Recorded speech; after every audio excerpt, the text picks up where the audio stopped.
विद्यार्थी मित्रांनो, मी प्राध्यापक डॉक्टर मुक्ता सोमवंशी, लोकप्रशासन विभाग प्रमुख, कै रमेश वरपुडकर महाविद्यालय सोनपेठ. विद्यार्थी मित्रांनो, आपण BA द्वितीय वर्षामध्ये लोकप्रशासन विषयाअंतर्गत 7व्या पेपरचा अभ्यास करीत आहोत. या पेपरमध्ये आपण जो अभ्यास केलेला आहे तो म्हणजे वित्तीय प्रशासन या विषयीची माहिती घेतलेली आहे. आज आपण अर्थसंकल्पाची तत्त्वे किंवा आदर्श अर्थसंकल्प कसा असावा याविषयी माहिती घेणार आहोत. विद्यार्थी मित्रांनो, आपल्या सर्वांना माहिती आहे प्रशासनामध्ये अर्थसंकल्प हा अतिशय महत्त्वाचा असतो. किंबहुना अर्थसंकल्पाला प्रशासनाचा गाभा म्हणून ओळखल्या जाते. या अर्थसंकल्पाच्या विशेषतः प्रशासनामध्ये 2 भूमिका असलेल्या आपणास आढळून येतात. त्यामध्ये पहिली भूमिका म्हणजे होकारात्मक. आता होकारात्मक भूमिकेच्या माध्यमामधून अर्थसंकल्पाच्या मदतीने प्रशासनात समन्वय प्रस्थापित करणं सोपं जातं. ही त्याची होकारात्मक भूमिका आहे. तर जी नकारात्मक भूमिका आहे, या नकारात्मक भूमिकेच्या माध्यमामधून प्रशासकीय कार्यामध्ये होणारी द्विरुक्ती आणि अपव्यय हा टाळता येतो. या 2 महत्त्वाच्या भूमिका या अर्थसंकल्पाच्या माध्यमातून पार पाडल्या जातात.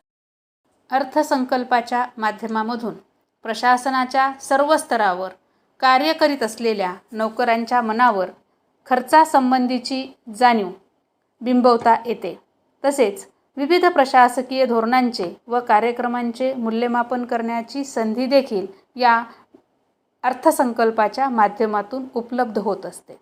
अशा मूल्यमापनामुळे अवाजवी व अवास्तव खर्चाची व उधळपट्टीची कल्पना येते. त्यामुळे ते थांबविण्याचे आदेशसुद्धा देता येतात. म्हणूनच डॉक्टर अवस्थी व माहेश्वरी यांनी अर्थसंकल्पाला प्री ऑडिट असे म्हटले आहे.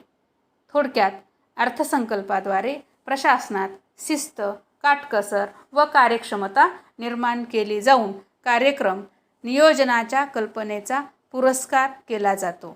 विद्यार्थी मित्रांनो, हा जो अर्थसंकल्प आहे, या अर्थसंकल्पाचे विविध कार्य करण्यासाठी राष्ट्रप्रमुखाला पुरेशा प्रमाणात आर्थिक भत्ता, स्वेच्छाशक्ती व विविध सुविधा देणेसुद्धा आवश्यक असते. याच संदर्भामध्ये हेरॉल्ड स्मिथ यांनी अर्थसंकल्पाचे 8 तत्त्वे सांगितलेली आहेत. हेरॉल्ड स्मिथ ही व्यक्ती अमेरिकेत इंजिनियर होती, परंतु त्यांना नागरी व्यवस्थापन, राज्य सरकार व राष्ट्रीय नियोजनामध्ये आवड असल्यामुळे तत्कालीन राष्ट्राध्यक्ष रूझवेल्ट यांनी त्यांना 1939 ते 1946 या दरम्यान डायरेक्टर ऑफ बजेट म्हणून नियुक्त केले. तसेच हेरॉल्ड स्मिथ यांच्या आर्थिक क्षेत्रातील योगदानामुळे त्यांना जागतिक बँकेचे उपाध्यक्षपदसुद्धा भूषवता आले. तर विद्यार्थी मित्रांनो, हेरॉल्ड स्मिथ यांनी सांगितलेली जी 8 महत्त्वाची तत्त्वे आहेत ती आपण या ठिकाणी पाहूयात.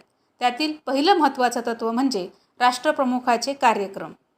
राष्ट्रप्रमुखाने आखलेल्या कार्यक्रमाचे सामाजिक, आर्थिक व राजकीय प्रतिबिंब अर्थसंकल्पात उमटलेले असते. त्यामुळे कार्यक्रम व अर्थसंकल्प या दोन्हीही बाबी एकाच नाण्याच्या 2 बाजू असतात आणि म्हणूनच राष्ट्रप्रमुखाच्या प्रत्यक्ष नियंत्रणाखाली अर्थसंकल्प ठेवणे हिताचे असते, असे मत हेरॉल्ड स्मिथ यांनी मांडले आहे.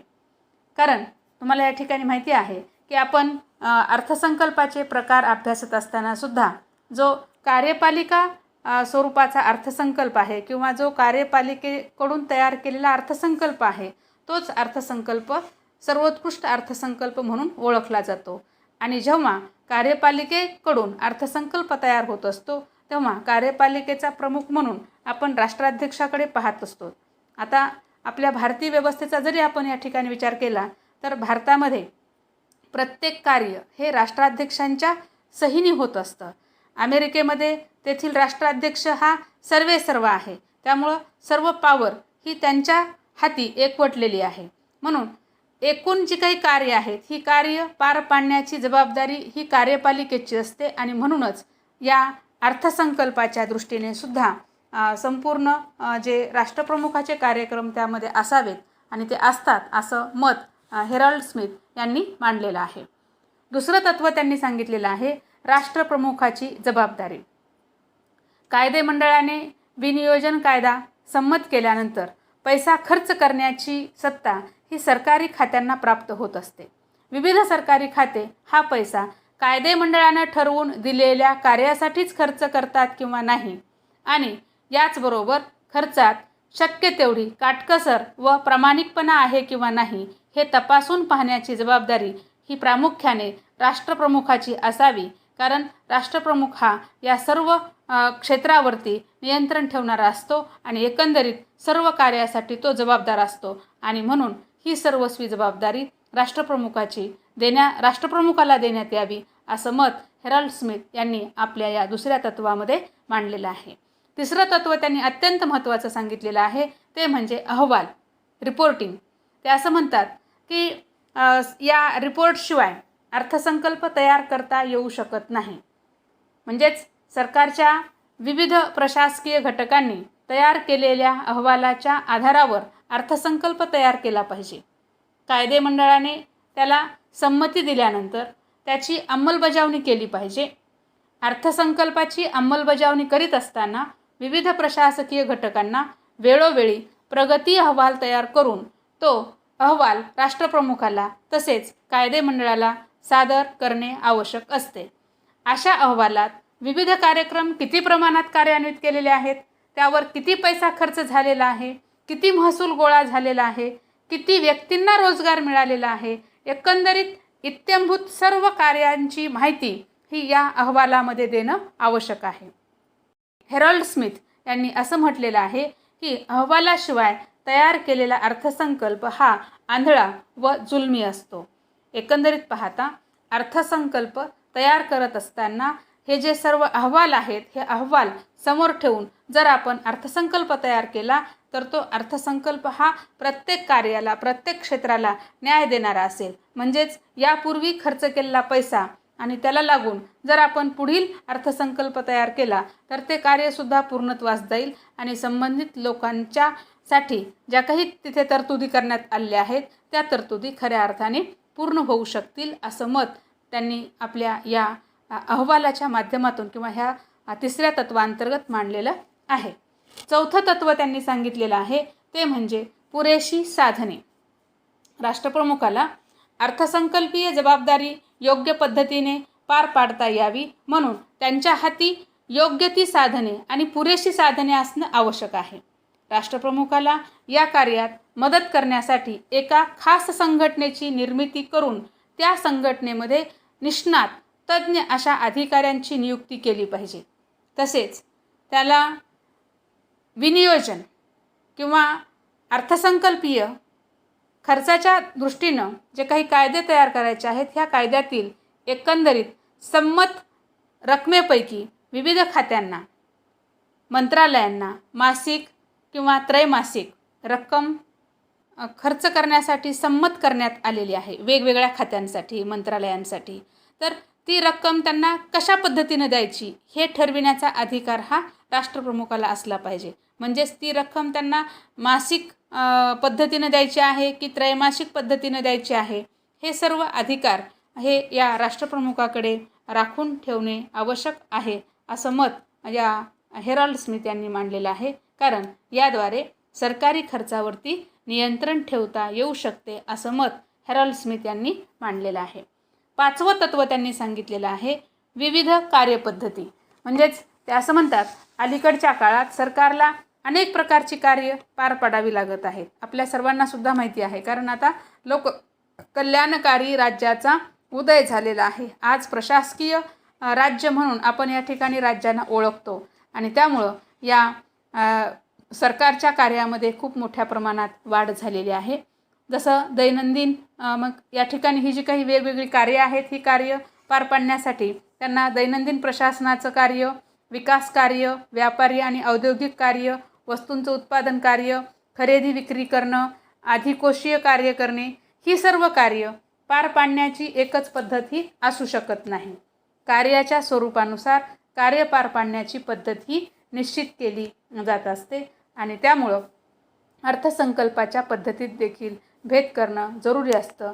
उदाहरणार्थ, व्यापारी पार पाडण्याची आणि दैनंदिन कार्य पार पाडण्याची एकच पद्धत नसल्यामुळं त्यांच्या अर्थसंकल्पाच्या देखील वेगवेगळ्या पद्धती असल्या पाहिजेत, असं मत हेरॉल्ड स्मिथ यांनी मांडलेलं आहे.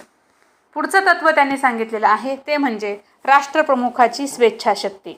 आता या ठिकाणी या तत्त्वाच्या अंतर्गत ते असं म्हणतात की कायदेमंडळाला विविध खात्यांच्या खर्चाची स्पष्ट कल्पना यावी म्हणून प्रत्येक खात्याची सविस्तर माहिती ही अर्थसंकल्पात दिलेली असावी.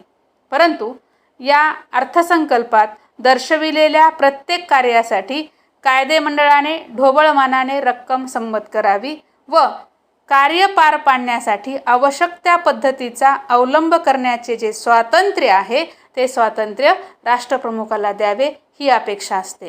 कारण का, तर राष्ट्रप्रमुखाला सर्व गोष्टींना सामोरे जायचं असतं आणि त्यांना त्या सर्व गोष्टी माहिती असतात. वेळप्रसंगी त्यामध्ये बदलसुद्धा करावा लागतो आणि त्यामुळं त्यांनाही स्वातंत्र्य असणं गरजेचं आहे. या राष्ट्रप्रमुखाला स्वेच्छाधिकार न देता कायदेमंडळाने विस्तृतपणे जर का सर्व बाबी निश्चित केल्या तर काही व्यावहारिक समस्या निर्माण होण्याची शक्यता असते. विद्यार्थी मित्रांनो, तुम्हाला माहिती आहे की आपण पाहिलं की जो कायदेमंडळाकडून तयार केलेला अर्थसंकल्प असेल किंवा आयोगाकडून तयार केलेला अर्थसंकल्प असेल, तो अर्थसंकल्प अंमलात आणताना अनेक अडचणी येतात. म्हणूनच जगात सर्वत्र आपण कार्यपालिका किंवा प्रमुख प्रशासकाच्या माध्यमातून तयार केलेल्या अर्थसंकल्पालाच उत्तम मानलं जातं, हे आपण अभ्यासलेलं आहे. आणि त्याला अनुसरूनच हे त्यांनी इथे तत्त्व सांगितलेलं आहे की राष्ट्रप्रमुखाची स्वेच्छाशक्ती ही इथे महत्त्वाची आहे. कारण त्यांना या ठिकाणी सर्व आर्थिक कार्य करण्याची स्वेच्छाधिकार हा त्या ठिकाणी असणं आवश्यक आहे.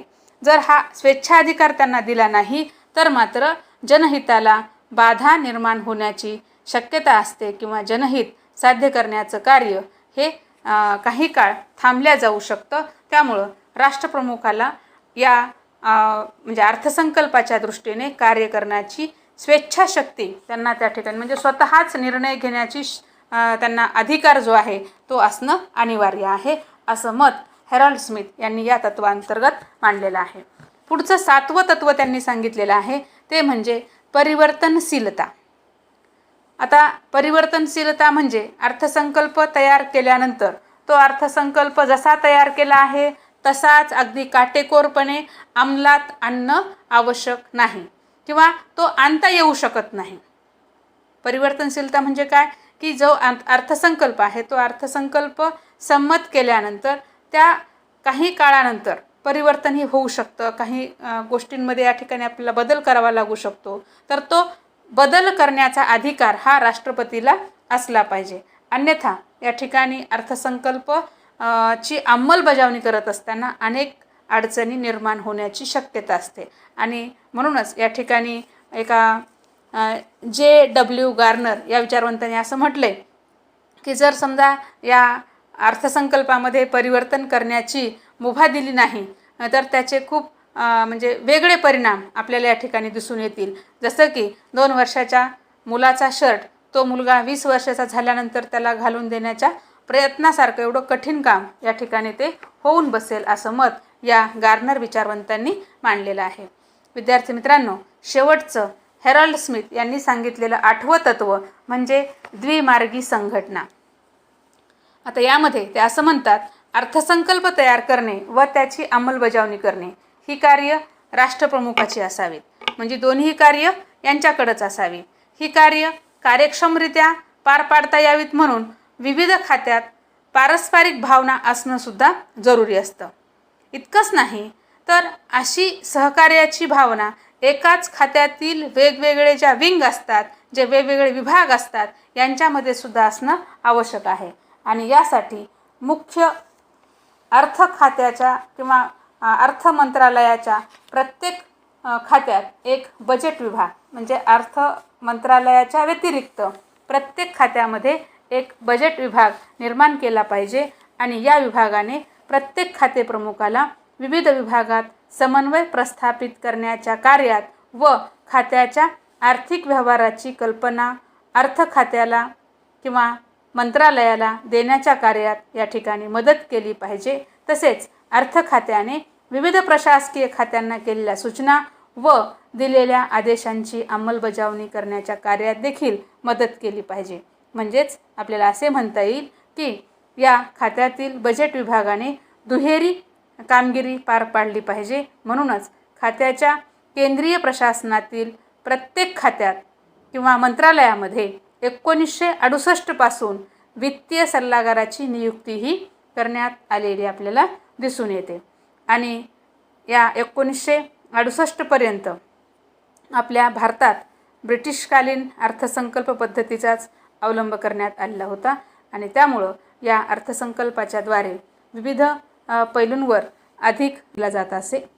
तर विद्यार्थी मित्रांनो, या पद्धतीनं आपल्याला हेरॉल्ड स्मिथ यांनी सांगितलेली ही जी अर्थसंकल्पाची तत्त्वे आहेत, एक आदर्श अर्थसंकल्प कसा असावं याविषयीचं विवेचन त्यांनी या तत्त्वांच्या माध्यमातून केलं आहे आणि ते मी आपल्यासमोर ठेवलेलं आहे. तर विद्यार्थी मित्रांनो, हा भाग ऐकल्यानंतर तुम्हाला कसा वाटला हे सुद्धा तुम्ही या ठिकाणी सांगू शकता. आणि याचबरोबर व्हिडिओ ऐकून झाल्यानंतर व्हिडिओला लाईक करायला विसरू नका. आपल्या सर्वांचे धन्यवाद.